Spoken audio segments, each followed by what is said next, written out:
Hello दोस्तों, पिछले video में हमने देखा था नरेशन की कुछ बेसिक चेंजमेंट, जिसमें एक बदलाव था प्रोनाउन चेंजमेंट। तो आइए अब प्रोनाउन चेंजमेंट को डिटेल में समझते हैं। तो देखिए, प्रोनाउन होता क्या है? किसी भी नाम की जगह पर प्रयुक्त शब्दों को प्रोनाउन कहा जाता है। अब उनमें बदलाव कैसे करना है वो जान लेते हैं। देखिए, दिया है रिपोर्टेड स्पीच के प्रोनाउन रिपोर्टिंग स्पीच के सब्जेक्ट व ऑब्जेक्ट के अनुसार बदलते हैं। अब रिपोर्टिंग स्पीच और रिपोर्टेड स्पीच क्या होता है लास्ट वीडियो में आप जान चुके हैं। तो ट्रिक 123/7 वही है। बेसिकली हम जान लेते हैं 123 का मतलब डिटेल में। एक का मतलब फर्स्ट पर्सन। फर्स्ट पर्सन में दो प्रोनाउन आते हैं, आई और वी। आई का मतलब मैं और वी का मतलब हम। अब केसेस कितने होते हैं? तो एक प्रोनाउन के 5 केसेस होते हैं। एक होता है नॉमिनेटिव केस, एक होता है ऑब्जेक्टिव केस, एक होता है पजेसिव। पजेसिव में 2 केसेस बनते हैं, एक एडजेक्टिव वाला और एक प्रोनाउन वाला, और लास्ट आपका रिफ्लेक्सिव या इंफेटिक प्रोनाउन जिसे कहा जाता है। तो आई का मी, माई, माइन, माई सेल्फ, इस तरह करके ये एक टेबल है जिसे आप स्क्रीनशॉट के माध्यम से या लर्निंग प्रोसेस के माध्यम से सीख सकते हैं। देखिए, जैसे वी का ऑब्जेक्टिव अस होता है। एडजेक्टिव और प्रोनाउन में डिफरेंस समझ लीजिएगा। माई प्रोनाउन नहीं है, एडजेक्टिव है। क्यों एडजेक्टिव है? क्योंकि माई हमेशा किसी ना किसी नाउन की विशेषता दिखाता है। माई ब्रदर, मेरा भाई। तो माई मेरा भाई यानी भाई की विशेषता है माई। तो माई प्रोनाउन नहीं है बल्कि एडजेक्टिव है। आइए मैं 2 एग्जांपल के माध्यम से आपको समझाऊं कि हमें कैसे प्रोनाउन बदलने हैं।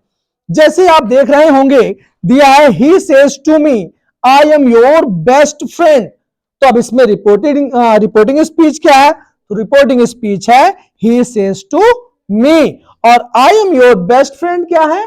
ये है रिपोर्टेड स्पीच। तो अभी अभी ऊपर आपने पढ़ा है रिपोर्टिंग स्पीच के प्रोनाउन रिपोर्टेड स्पीच के प्रोनाउन रिपोर्टिंग स्पीच के अनुसार बदलते हैं, यानी इसके प्रोनाउन बदलने हैं। किसके अनुसार?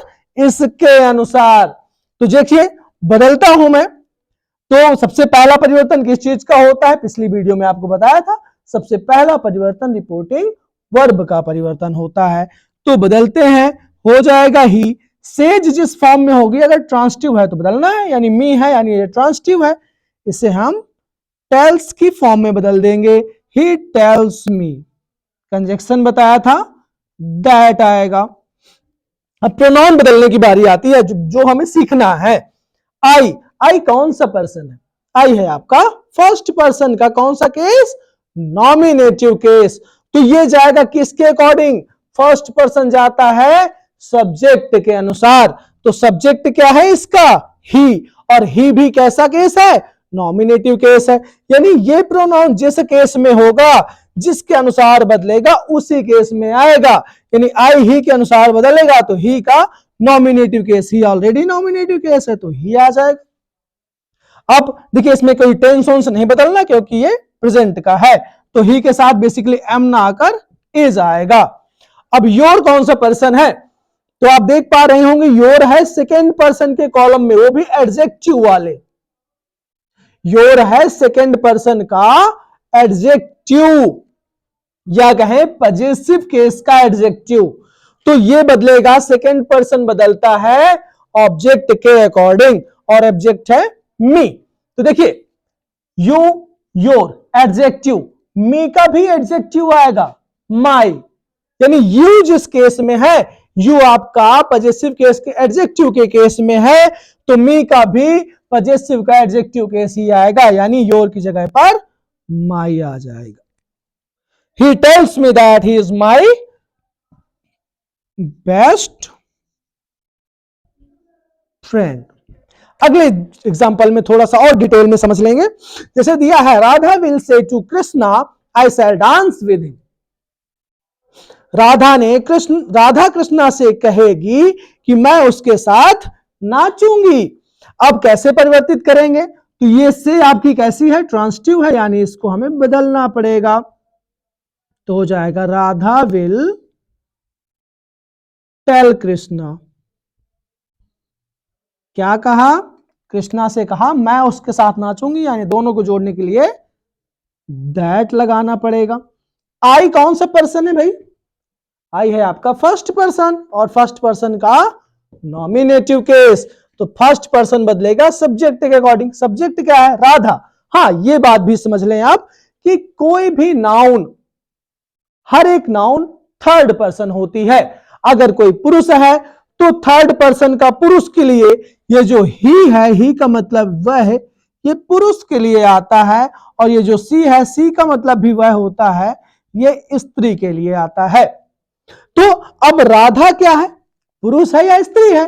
तो राधा तो स्त्री है, यानी आई जाएगा स्त्री वाले कॉलम में, और राधा सिर्फ एक महिला है ना, तो एक के लिए सी आ जाएगा, तो आई की जगह पर हम कर देंगे सी, यानी Radha will tell Krishna that she, shall की जगह में विल हो जाएगा, सी विल डांस विद। अब हिम कौन सा केस है भाई? हिम आप देख पा रहे होंगे थर्ड पर्सन का ऑब्जेक्टिव केस है, और थर्ड के नीचे तो एन लिखा हुआ है, मतलब इसे बदलना ही नहीं है, तो हम हिम को चेंज नहीं करेंगे, हिम एज इट इज लिख दिया जाएगा जैसा लिखा है। तो इस तरह से हम प्रोनाउंसों का परिवर्तन करते हैं। जैसे इसमें आपने देखा फर्स्ट पर्सन था तो ही के अकॉर्डिंग बदला, हमने ही कर दिया। योर आपका सेकेंड पर्सन था, मी के अनुसार बदला, माई कर दिया। इसमें इसी प्रकार आई फर्स्ट पर्सन था, राधा के अनुसार बदला, राधा लड़की है, राधा के लिए सी आएगा, तो सी आ गया, और शैल की जगह में विल आ गया, बाकी चीजें एज इट इज है। और हिम आपका थर्ड पर्सन है, तो थर्ड पर्सन में कोई परिवर्तन नहीं होता। तो इस तरह से हम प्रोनाउन चेंजमेंट बहुत आसानी से नरेशन में कर सकते हैं। Thank you.